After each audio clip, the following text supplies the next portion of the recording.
Mesdames, Messieurs, bonjour. Très heureux de vous retrouver pour cette nouvelle émission Power Boost. Alors, au sommaire de cette émission, on va parler bien sûr de technologie, d'innovation, de matériel, aussi de biogaz. Top départ pour cette nouvelle émission Power Boost.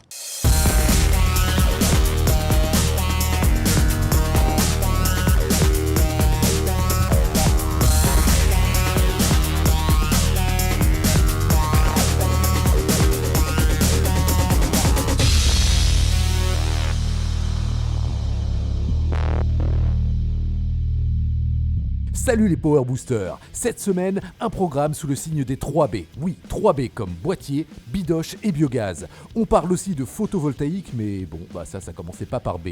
Vous verrez donc comment des boîtiers permettent à une ETA de gagner de la précision et du temps sur l'enregistrement de ses chantiers.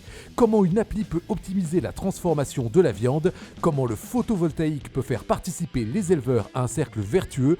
Et enfin, comment l'union d'acteurs du secteur agricole peut faire bouger tout un territoire sur la question du biogaz. Et comme la maison est généreuse, on vous sert en entrée une petite dose de news. Et ça se passe maintenant. La pulvérisation sélective, impliquant notamment des technologies d'intelligence artificielle, est un savoir-faire d'avenir dans le secteur agricole. Le groupe Trimble accélère dans cette voie avec l'acquisition de la start-up française Bilberry. Cette dernière a développé un système de capteurs et une intelligence artificielle capable d'identifier en temps réel les mauvaises herbes au sein d'une culture. Selon les éléments communiqués par Bilberry, sa technologie permettrait de réduire l'utilisation d'herbicides jusqu'à 80%. Rappelons que Trimble disposait déjà dans son catalogue de la technologie Weedseeker, un système en mesure de reconnaître la végétation, mais de façon indistinctive et sur sol nu. Vous allez voir qu'il y a d'importantes marges de progrès dans le suivi et la gestion des matériels, comme le montre ce reportage de la rubrique Le Mag de l'Agtech en partenariat avec 365 FarmNet.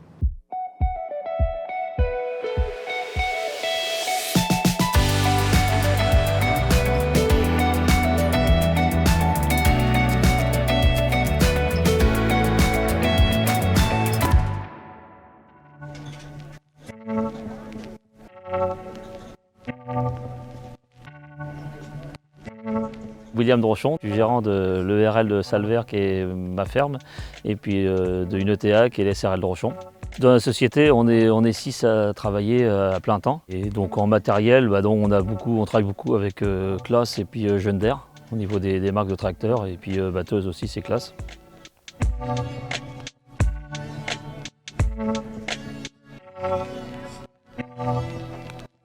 Nous, c'était tout le temps cahier pour suivre les chantiers chez les clients. On voulait avoir un logiciel ou quelque chose qui suit un peu notre travail dans les champs et tout ce qui est ETA, parce qu'aujourd'hui, avec la réglementation pour tout ce qui est phyto et les travaux du sol, il faut être un peu plus carré. Donc on a arrêté un peu les calepins et puis on s'est lancé un peu avec FarmNet, quoi.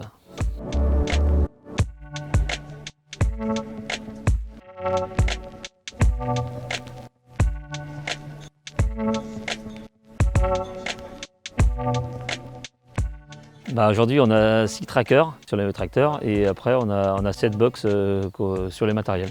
Ces trackers sont très simples à installer.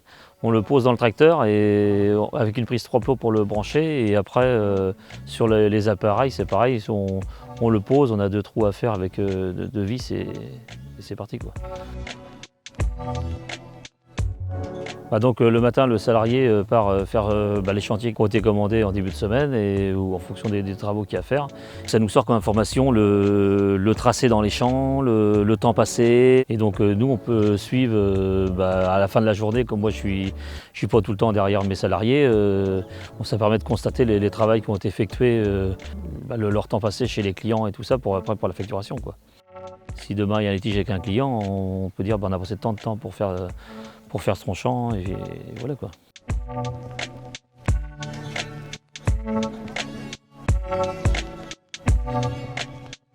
La réglementation, c'est tout ce qui est phyto. Il existe plein de choses, on a essayé pas mal de choses. Là, je pense qu'avec FarmNet, on a trouvé l'outil qui nous convient, quoi. On veut rentrer toutes les exploitations qu'on fait en ETA et comme ça poursuivre tous les chantiers et puis les travaux du sol plus la phyto, quoi. Le prochain sujet, c'est de faire la modulation intraparcellaire au niveau des engrais. Parce que comme c'est très cher, on va essayer de faire la modulation avec un intraparcellaire au niveau de la cartographie des parcelles.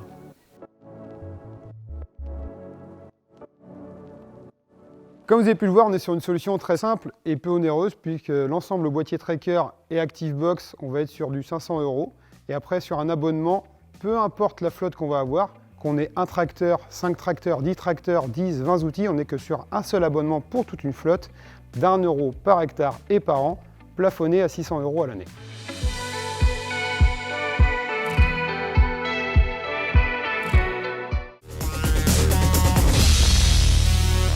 Je vous ai trouvé une application vraiment étonnante qui permet de calculer le taux de graisse de la viande. Vous allez voir, c'est très simple.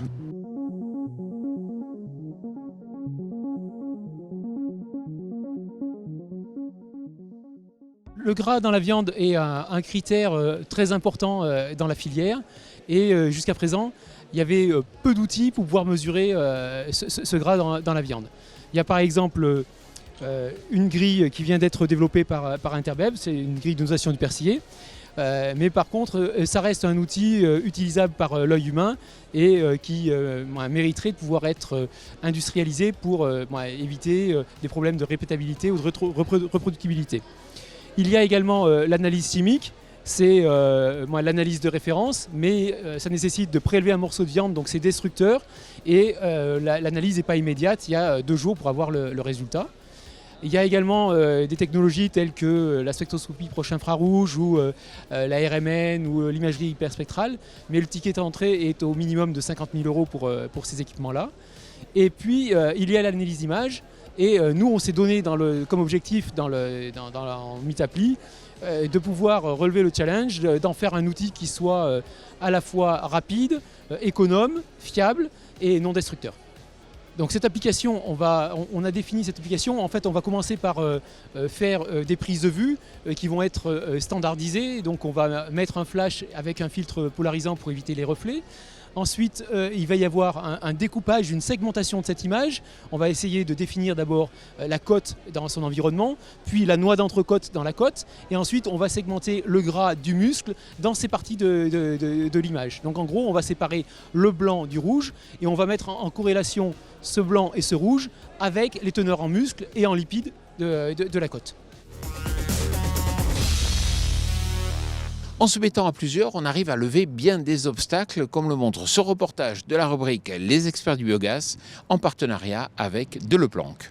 Lancer un projet de méthanisation, c'est bien, mais encore faut-il que les infrastructures sur le territoire le permettent. Et ce mois-ci, vous allez voir que la détermination de plusieurs acteurs du secteur agricole a permis de dépasser le manque d'installations adéquates dans leur département.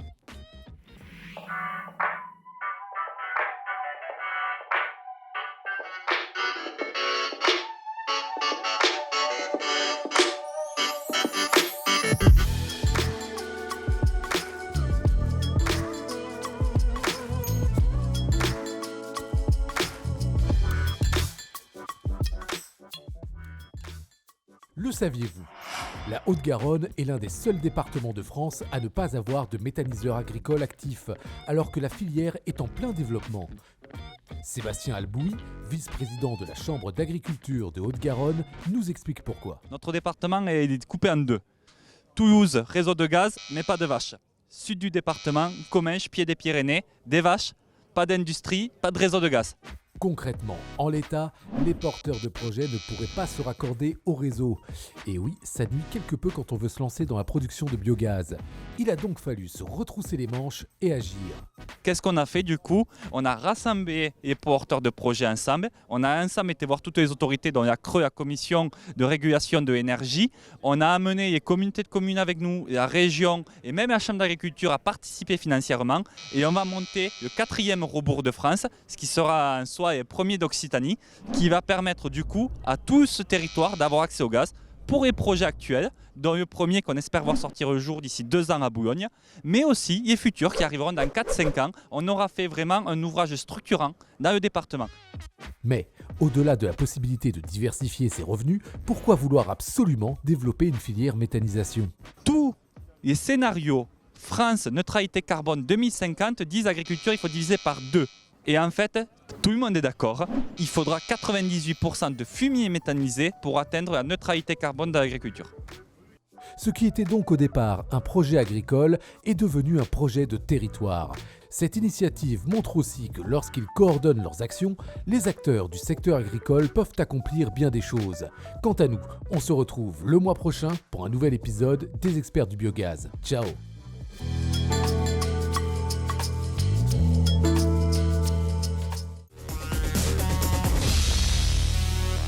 Il est vraiment possible de rendre compatible à la fois élevage et agrivoltaïsme, comme le montrent ces interviews.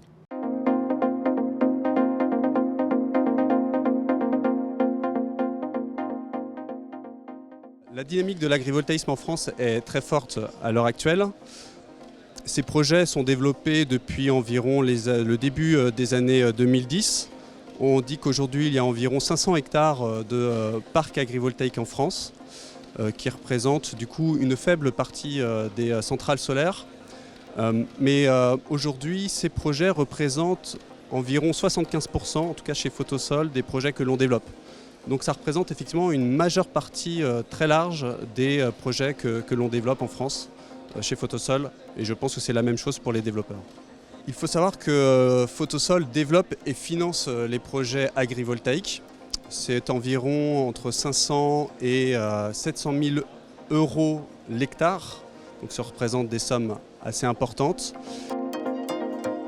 Photosol m'a permis d'envisager une installation agricole après 12 ans de salariat pour acquérir du foncier et avoir un investissement minime. Alors du coup, je me suis installée avec environ 40 hectares de sites de panneaux solaires, avec 100 brebis, solognotes, du coup en région Sologne. Les avantages des panneaux, c'est vraiment pour le bien-être des animaux en période estivale, de pouvoir s'abriter par l'ombrage des panneaux. En période hivernage, pareil, au niveau du vent, des tempêtes, de la pluie, ça a vraiment aussi un abri du coup pour les animaux. Alors oui, au niveau de la pousse de l'herbe, c'est différent d'une prairie à nu sans panneaux. L'herbe pousse beaucoup plus sous les panneaux, dans les rangées, de par le fait de l'ombre. Et on constate vraiment, justement en période estivale, une qualité d'herbe qui est là par rapport à une prairie à nu. Voilà, j'espère que cette émission Power Boost vous a plu. Vous pouvez nous retrouver chaque jour sur notre page YouTube et puis aussi vous abonner à notre page Instagram. Alors, je vous donne rendez-vous dans le cadre du Co-Farming Fest le 18 octobre prochain. Vous allez voir, c'est vraiment un colloque très étonnant. Je vous souhaite une excellente semaine.